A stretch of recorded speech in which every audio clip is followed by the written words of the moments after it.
Sahabat Jakarta Menyapa, ketemu lagi bersama saya Bastian. Dan kali ini kita akan bahas tentang pola hidup sehat di masa pandemi COVID-19. Seperti yang kita ketahui, pandemi COVID-19 itu merubah kita dari mulai hidup yang apa adanya. Sekarang kita akan lebih aware menjadi sosok manusia yang memperhatikan yang namanya kesehatan. Dan di studio Jakarta Menyapa, saya sudah kedatangan Dr. Adli Wafi Jabar selaku dokter umum. Selamat sih. Apa kabar, Dok? Selamat datang di Jakarta Menyapa maksudnya. Oke, alhamdulillah baik. Baik ya. Nah, hari ini kita akan ngebahas tentang pola hidup sehat di masa pandemi COVID-19. Nah, Dok, boleh nggak di-share sama pemirsa Sahabat Menyapa ini, gimana cara kita bisa ngelakuin yang namanya hidup sehat di masa pandemi COVID-19 ini? Tips yang paling utama Tips itu apa paling dulu? utama ya. Jadi sebenarnya sih pandemi ini kan udah hampir mau ke 3 tahun ya. 3 tahun dan semuanya memang mengubah semuanya nih aktivitas habit kita gitu loh. Mengubah habit kita.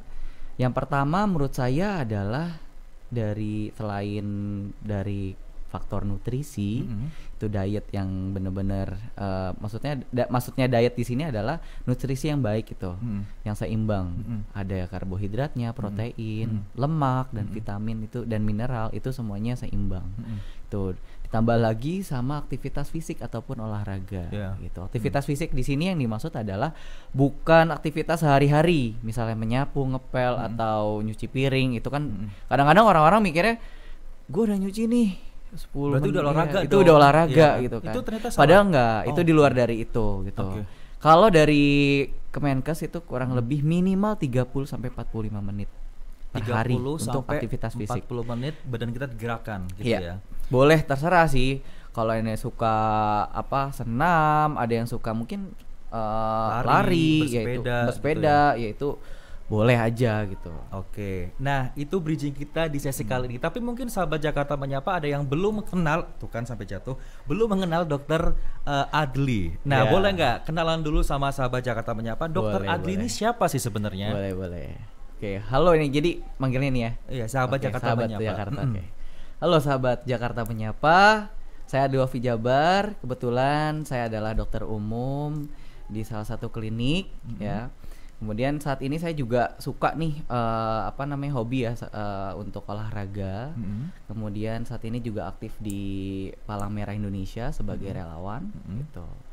Kemudian saya suka sih sebenarnya kegiatan-kegiatan sosial lainnya yang biasanya saya ikutin gitu. Oke, tapi pertanyaannya adalah gini, tapi kalau ngomongin masalah hobi olahraga kelihatan dari bentuk badan Anda. Makanya gue mau pakai baju yang lengan pendek kayak introvert gitu. Jadi binder gitu. Oke, nah sejak kapan dokter ini aware terhadap pola hidup sehat? Apakah selama pandemi ini atau jauh lama sebelum pandemi ini? Sebenarnya ini banyak sih pertanyaan yang sering banget ditanyain ya sama orang-orang. Sebenarnya saya sebelum pandemi pun sudah suka olahraga sama sudah konsumsi makanan-makanan yang memang yang sehat gitu loh. Karena di balik itu semua ada backgroundnya nih. Awal mulanya karena orang tua saya tuh adalah punya penyakit yang seperti stroke gitu loh. Bapak saya meninggal karena stroke. Nah itu yang bikin saya berpikir saya harus berolahraga. Karena pada demikian yang saya tahu bahwa situ juga ada faktor keturunan juga. Karena kakek saya pun meninggal karena sakit jantung. Gitu. Jadi faktor resikonya jauh lebih besar gitu dibanding mungkin orang yang tidak ada penyakit seperti itu sebelumnya gitu. Makanya dari itu saya coba untuk olahraga, kemudian diet sehat seperti itu. Dan itu udah dari zaman saya kuliah sih sebenarnya. Dulu saya kuliah tuh kalau nggak salah berat badan tuh sampai 90 kilo. Sampai obesitas gitu. Sampai 90 kilo. Kemudian saya ngelihat bercermin, kayaknya nih nggak mungkin nih kayak gini nih. Harus berubah nih gitu. Harus berubah, kemudian harus lebih sehat lagi. Kayak gitu. Nah, mungkin ini jadi pertanyaan juga sahabat Jakarta Menyapa yang lagi melihat kita di acara Jakarta Menyapa kali ini. Pada saat kuliah tadi Dokter Adli mengatakan bahwa gue tipe orang yang bukan orang yang memperhatikan kesehatan. Terbukti dari bentuk badan yang boleh dibilang obesitas. Benar. Nah akhirnya Dokter Adli sadar nih bahwa wah nggak bisa kayak gini terus nih, gue harus ngerubah pola hidup gue. Nah berawal dari apa dulu nih? Apakah banyak kan yang bilang, oh berarti gue harus nge-gym nih, oh berarti gue harus diet ketat nih. Oh, nah gitu, sebenarnya yang oke. benar tuh yang mana Dok? Jadi gini, kebetulan kan dulu kan saya di Fakultas Kedokteran tuh belajar ya gizi ya, gitu. Pada Masa saat ngamen belajar, di situ? nah waktu belajar gizi itu sebenarnya dikasih tahu nih cara ngitung kalori per hari, kebutuhan kalori per hari, kemudian makanan apa nih yang diperluin buat harian gitu loh, proteinnya berapa persen, karbohidratnya seberapa banyak. Nah itu dari situ saya ikutin, kemudian saya hitung kalori saya per hari, kemudian untuk mau makan saya juga hitung. Oh nih emang agak ribet sih, agak ribet gitu loh kalau mau makan. Kadang-kadang teman-teman ribet banget sih lu gitu kan, ribet banget sih lu mau makan aja pakai dihitung-hitung kalorinya. Tapi itu sebenarnya efek yang baik gitu loh. Maksudnya efek emang ribet tapi akhirnya kan hasilnya oke gitu kan. Daripada ada nih yang suka diet yang memang nggak bener dietnya gitu, bener yang nggak makan nasi, yang mungkin bener-bener yang cuma makan buah doang atau sayur doang, itu salah sih menurut saya. Jadi memang kita tetap harus seimbang antara karbohidrat, protein, vitamin, bahkan kita pun butuh lemak gitu. Lemak itu memang fungsinya adalah untuk hormonal gitu loh. Itu kita juga butuh, tapi memang dalam batas-batas tertentu gitu.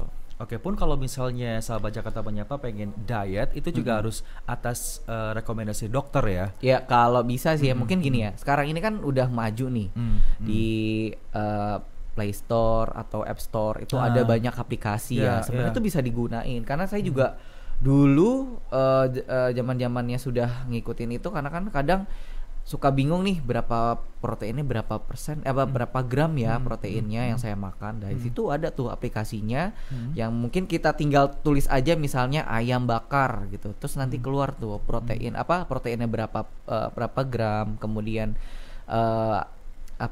kalorinya sudah berapa banyak kita makan per hari ini. Nah itu ada tuh, sebenarnya itu membantu gitu. Itu dipermudah sebenarnya. Jadi tergantung kita sih niat atau enggaknya gitu. Terkadang kan awal-awal niat tapi lama-lama ya balik lagi gitu. kurang konsisten. Yang penting adalah konsisten benar. Nah gimana caranya agar misalnya contohnya saya deh, saya kan tipe orang yang jauh dari kata hidup sehat, misal let's say, gimana caranya kita memulai untuk gue harus mencoba untuk melakukan pola hidup sehat tanpa adanya wacana mulai besok deh. Itu seperti apa Dok? Jangan jawab dulu. Istirahat dulu. Siap. Nah habis ini kita akan ngebahas tentang itu semuanya. Pastinya sahabat Jakarta Menyapa jangan kemana-mana, tetap di Jakarta Menyapa bersama saya Semi Bastian.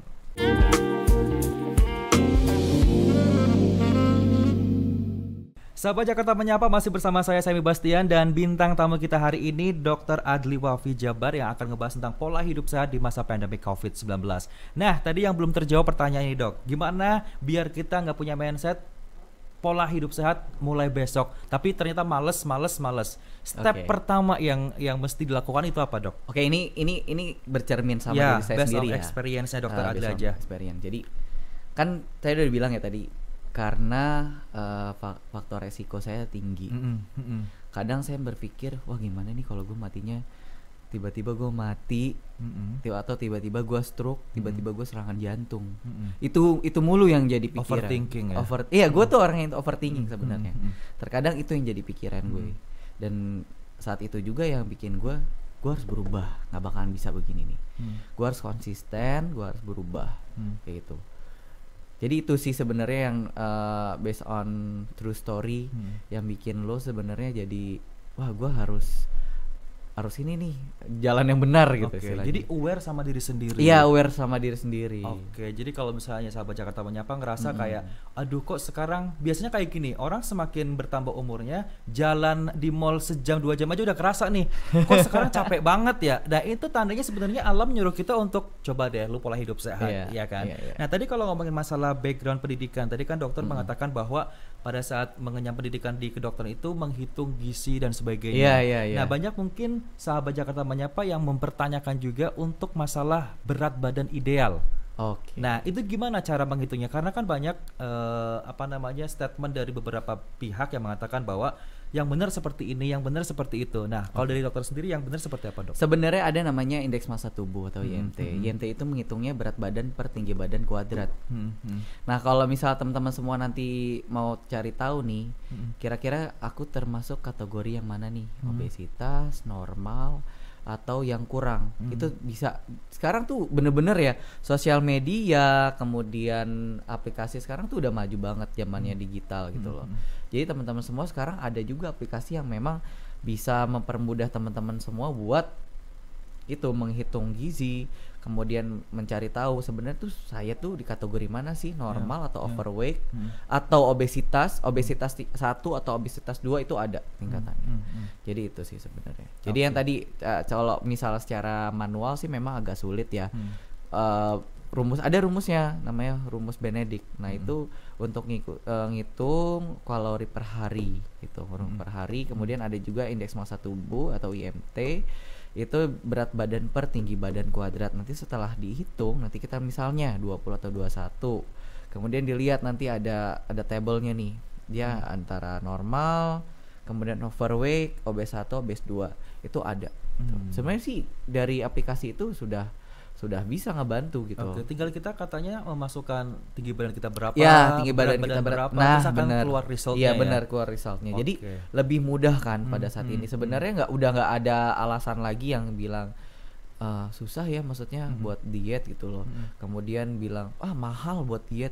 Sebenarnya nggak mahal kalau kita maniat gitu loh ya. Kalau kitanya niat gitu. Jadi nggak harus yang memang kalau agak susah gitu loh. Ada itu kan obesitas, kalau saya bilang itu ada suatu hal yang menurut udah jadi aware ya untuk kesehatan gitu loh. Nah, terkadang sulit untuk menghitung. Kalau misalnya memang sulit untuk aplikasi itu juga, ya boleh dibantu sama dokter spesialis gizi gitu, gizi klinik. Nah, itu udah banyak sekarang nih yang gizi klinik. Bahkan di aplikasi-aplikasi yang di luar sana juga ada tuh yang konsultasi online dengan dokter gizi. Nah, itu juga bisa digunakan sebenarnya.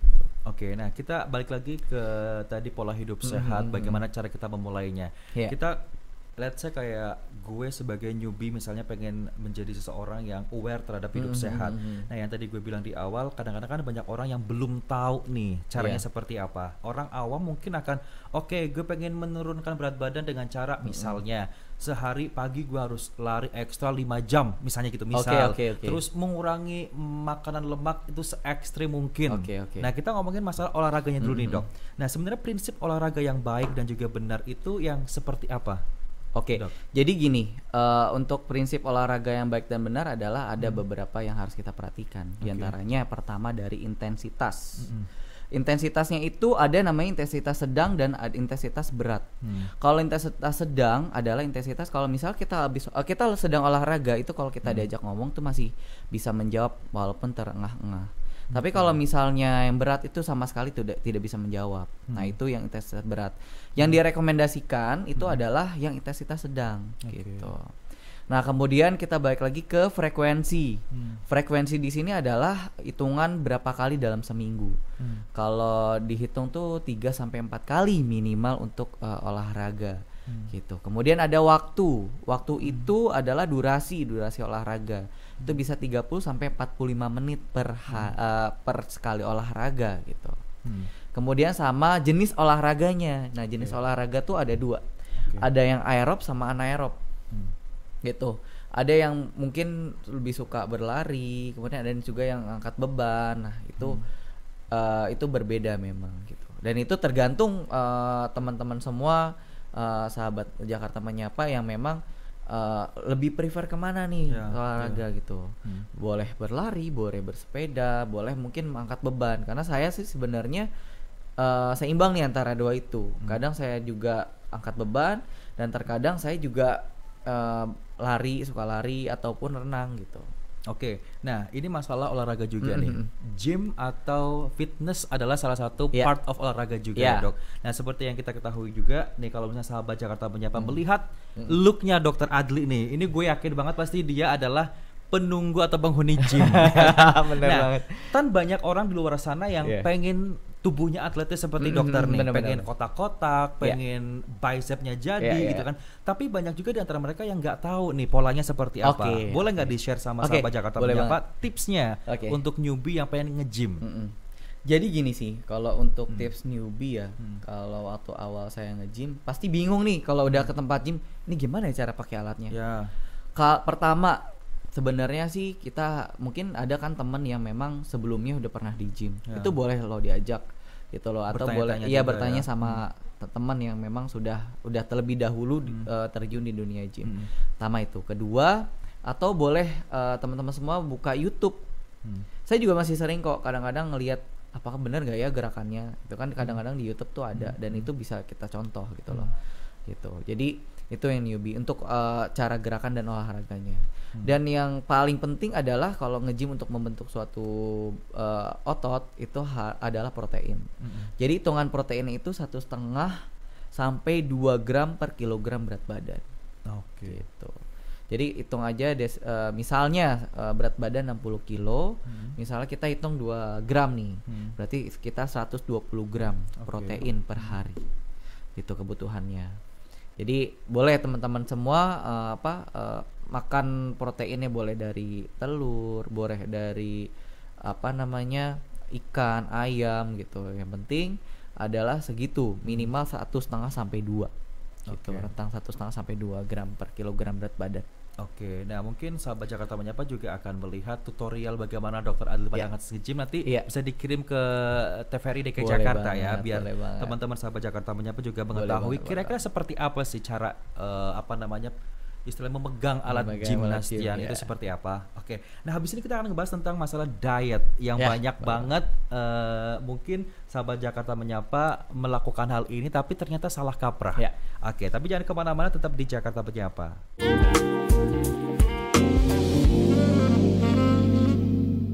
Segmen kali ini kita akan ngebahas tentang diet yang mungkin banyak dilakukan oleh sahabat Jakarta Menyapa, walaupun tadi di awal kita sudah membahas sedikit ya dokter ya. Nah, sebenarnya diet yang paling tepat versi Dokter Adli yang seperti apa? Mungkin boleh diulang lagi sahabat Jakarta Menyapa agar bisa lebih fokus. Sip. Jadi yang paling penting adalah diet kita perhatikan kalori yang kita makan gitu loh. Karena kan tubuh kita itu punya kalori harian ya. Kalori harian di luar mungkin dari metabolisme tubuh gitu. Ya mungkin mudahnya teman-teman boleh download aplikasinya. Banyak di App Store ataupun di Play Store gitu. Aplikasi untuk diet untuk menghitung kalorinya. Itu yang paling aman kalau menurut saya. Karena kan banyak juga yang mikir gua nggak boleh makan nasi nih. Karena nasi itu bikin gua gemuk. Kalau menurut saya gitu loh, suatu hal yang berlebihan memang nggak baik gitu loh. Tapi bukan karena nasi, jangan nyalahin nasi gitu loh. Saya masih makan nasi juga kok.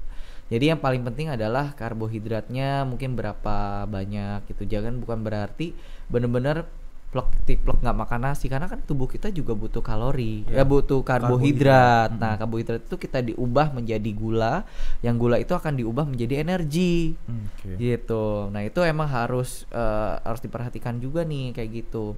Kadang juga ada yang bilang ada yang sampai bener-bener ekstrim banget. Teman saya sendiri saya dengar pokoknya saya mau diet air. Maksudnya apa?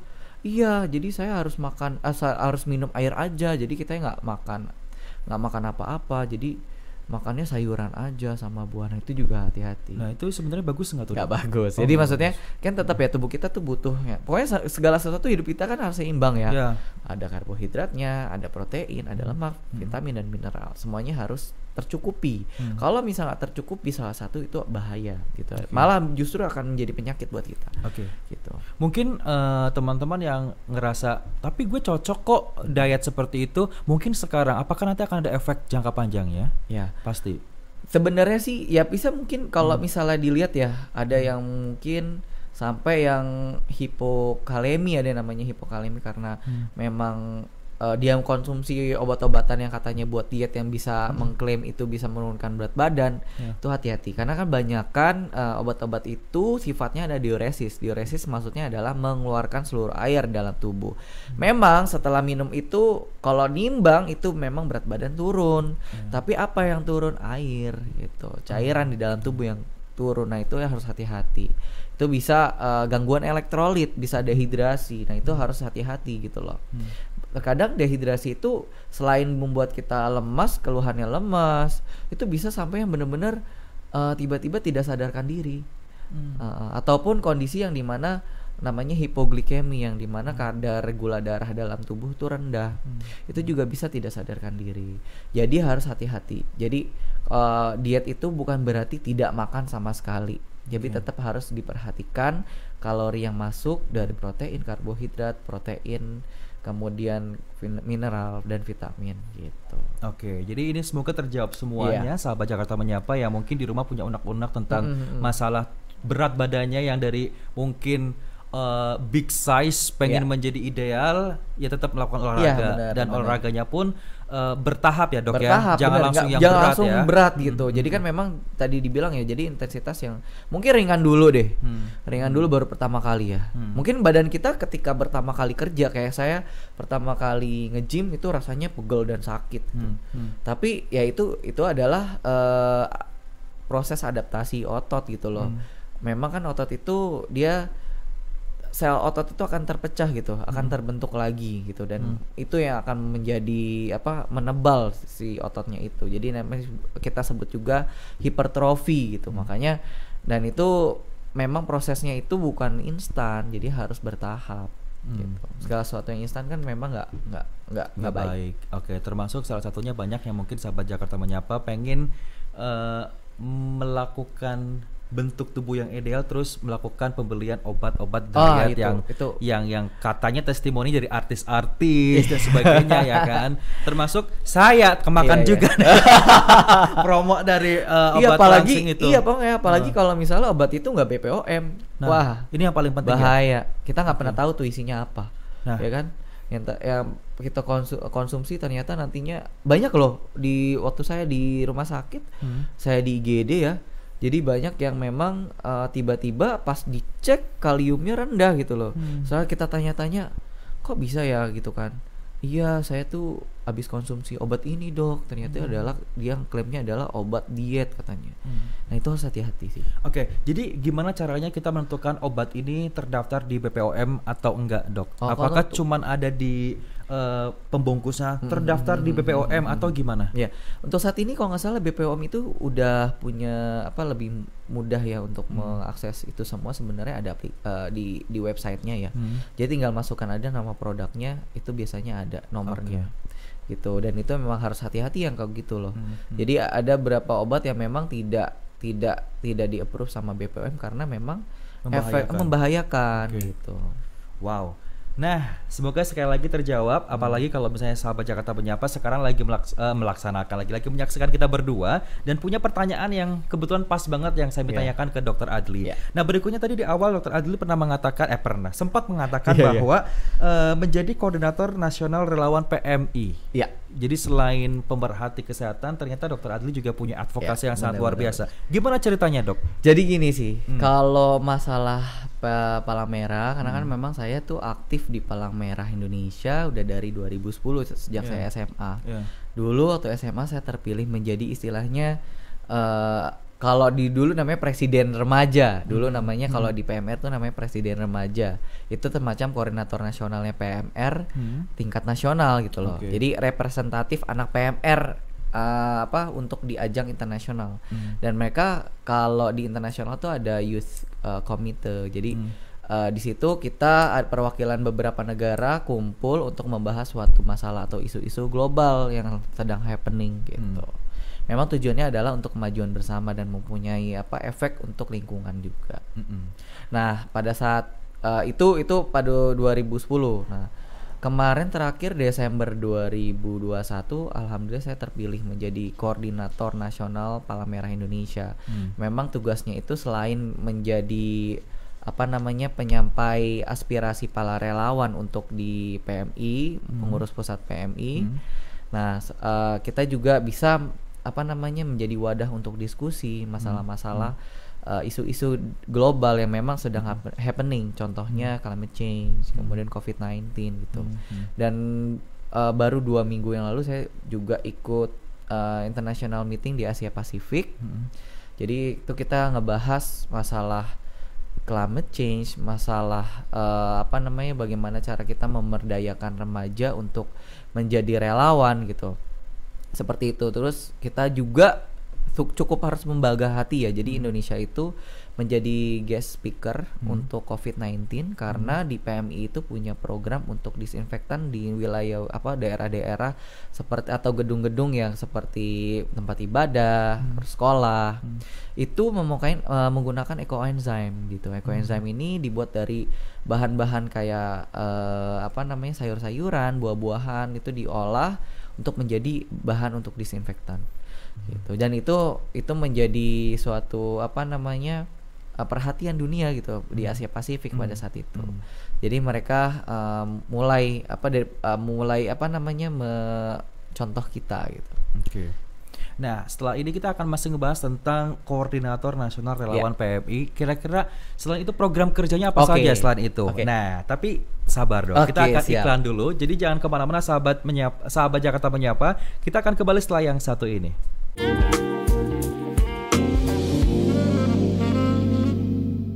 Masih bersama saya Bastian dan juga Dr. Adli Wafi Jabar yang akan ngebahas tentang pola hidup sehat di masa pandemi COVID-19. Nah, tadi belum terjawab nih Dok, Koordinator Nasional Relawan PMI. Program kerjanya itu apa aja dan ngapain aja Dok? Oke, jadi ini semacam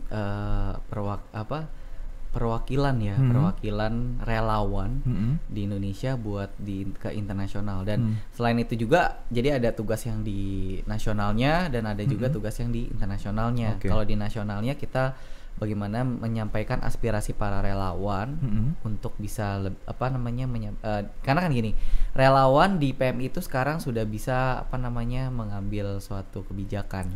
Gitu, ada suara untuk mengambil suatu kebijakan gitu di Palang Merah.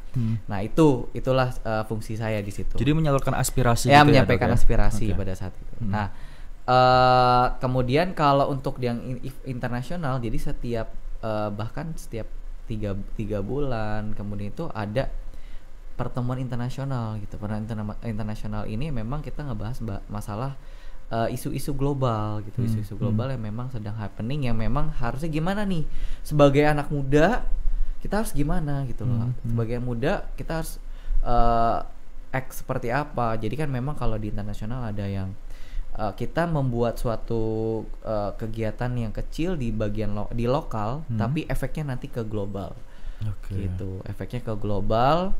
Sebagai contoh saat ini sih saya punya namanya Generasi Mantul. Itu adalah suatu bukan program kerja, tapi maksudnya itu rekomendasi program untuk PMI namanya Generasi Mantul. Sebenarnya sih itu lebih ke capacity building buat para relawan gitu. Di antaranya bagaimana caranya kita mengajarkan relawan untuk public speaking ketika nanti mereka juga bisa branding nih. Karena kan saat ini mungkin brandingnya Palang Merah itu udah oke gitu loh. Kayak kalau misalnya Sam lu ngelihat lambang logo Palang Merah pasti lu tahu ya itu Palang Merah. Brandingnya sangat luar biasa. Donor darah, terus menolong pada saat bencana. Tapi kalau untuk si relawannya ini masih agak kurang. Nah, itu salah satunya tujuan yang pertama. Kemudian yang kedua adalah paling penting ada gue tuh pengen para kaum disabilitas juga bisa menjadi relawan gitu. Jadi jangan sampai mereka berpikir gue punya kekurangan, gue nggak bisa nolong orang gitu. Jadi itu yang menjadi concern pada saat ini. Jadi di PMI DKI itu memang sudah punya program untuk mengajarkan para kaum disabilitas untuk bisa menjadi relawan. Minimal pada saat bencana teman-teman disabilitas itu bisa menolong pada dirinya sendiri dulu gitu loh, dan bisa menolong orang lain untuk yang lebihnya gitu, untuk bisa menolong orang lain. Seperti itu. Jadi mengajarkan mereka pertolongan pertama, atau minimal kalau misalnya terhadap bencana harus apa yang harus dilakukan pertama kali gitu. Jadi mereka tahu. Terkadang kan kita juga ada suatu kekurangan juga, kita sulit untuk mengerti mereka ya, bagi kaum-kaum yang memang tidak tuli ya, teman-teman tuli itu juga agak sulit untuk kita bantu. Nah terkadang teman-teman tuli ini kalau sesama kaum disabilitas yang mungkin tuli itu bisa saling berkomunikasi seperti itu sih tujuannya. Oke, ini balik lagi ke tema kita pada hari ini, pola hidup sehat di masa pandemik. Nah, kita akan ngebahas sedikit. Ini kan seperti kita ketahui COVID-19 sudah merubah kita semuanya. Yang tadinya pergi-pergi nggak pakai masker, sekarang kita harus aware pakai masker. Begitu juga dengan olahraga nih. Banyak teman-teman sahabat Jakarta Menyapa yang bingung nih. Gue ke gym, gue misalnya jogging keluar, terus kemudian gue renang atau apapun itu. Renang sih nggak mungkin pakai masker ya. Maksudnya kayak let's say ke gym sama lari atau yang melakukan olahraga di luar sana, apakah harus pakai masker atau enggak nih dok? Kayak gini. Sebenarnya pada saat ini kan memang banyak sih orang-orang ahli di bidang olahraga, kedokteran olahraga yang menyatakan bahwa sebenarnya tidak direkomendasikan untuk menggunakan masker. Gitu pada saat aktivitas yang intensitas olahraga intensitas yang berat. Karena bahaya gitu, bisa hipoksia atau kekurangan oksigen dalam darah dan otak, dan kadang-kadang bisa langsung pusing gitu.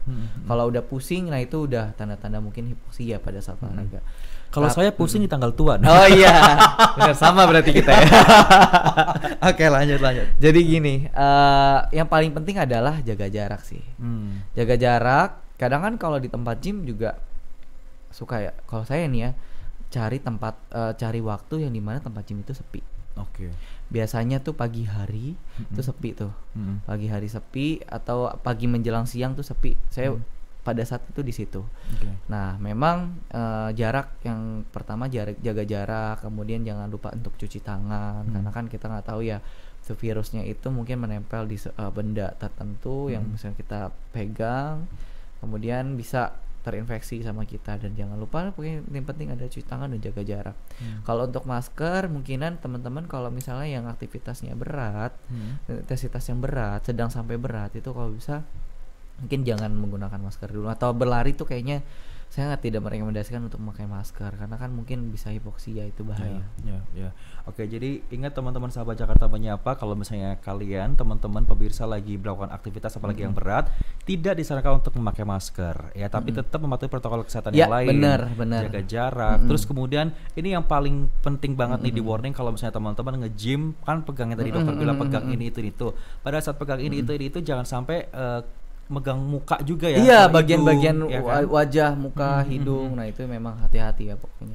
Kan kita nggak pernah tahu ya, karena si virus itu ukurannya sangat kecil dan itu memang bisa dilihat hanya dengan alat mikroskop elektron gitu loh, yang memang bisa melihat si virusnya itu, karena dengan mata telanjang kita nggak bisa ngelihat. Kan jadi bahkan bakteri aja yang lebih besar ukurannya kita nggak bisa ngelihat, apalagi virus gitu. Sih. Dan yang paling penting gini sih, yang penting adalah vaksin. Teman-teman di rumah mungkin sahabat Jakarta Menyapa, apakah sudah vaksin atau belum nih? Itu paling penting banget. Jadi banyak juga yang menunjukkan gejala yang ringan ternyata sudah vaksinasi. Jadi yang untuk yang sekarang Omikron ini kan lagi merajalela nih ya, merajalela, dan ternyata setelah ditanya ke pasien ternyata belum vaksinasi, dan itu harus hati-hati sih. Itu harus hati-hati. Jadi vaksinasi kan sekarang udah ada booster juga ya, dan gratis lagi. Coba kalau di negara lain tuh belum tentu gratis loh. Kan? Ini maksudnya udah gratis, ya udahlah vaksin gitu loh. Kenapa harus enggak gitu? Intinya jangan memperhatikan isu-isu miring di luar sana. Toh buktinya banyak masyarakat yang divaksin nggak kenapa-napa. Kecuali kalau misalnya 70% kenapa-napa baru kita worry. Buktinya kan ini kan nggak kenapa-napa ya, Oke. Nah, ini terakhir nih mungkin pertanyaannya. Apabila mungkin sekarang sahabat Jakarta Menyapa lagi kurang beruntung dalam tanda kutip, lagi menjalani karantina atau boleh dibilang lagi positif COVID-19. Nah, kira-kira hal apa aja yang harus mereka perhatikan agar imunitas tubuhnya itu kembali naik dan bisa cepat sembuh, dok? Oke. Jadi yang pertama gini, kalau misal pada saat isolasi mandiri dengan mungkin gejala ringan, itu kan memang disarankan untuk isolasi mandiri, karena kan kita takutkan adalah kita bisa menularkan ke orang lain, apalagi Omikron ini mungkin gejalanya lebih ke banyak yang nyeri tenggorokan atau batuk ya, gitu. Jadi memang lebih ringan nih gejalanya, lebih banyak ringan karena mungkin kita sudah vaksinasi gitu. Nah, yang penting adalah aktivitas fisik yang 30 menit, minimal 30 menit per hari di luar dari aktivitas sehari-hari. gitu, yang kayak nyapu, ngepel dan sebagainya. Itu 30 menit. Kemudian perhatikan nutrisinya. Gitu, nutrisi sangat penting tuh. Protein itu adalah bentuk yang bisa buat kita membentuk tubuh agar lebih fit lagi gitu loh istilahnya.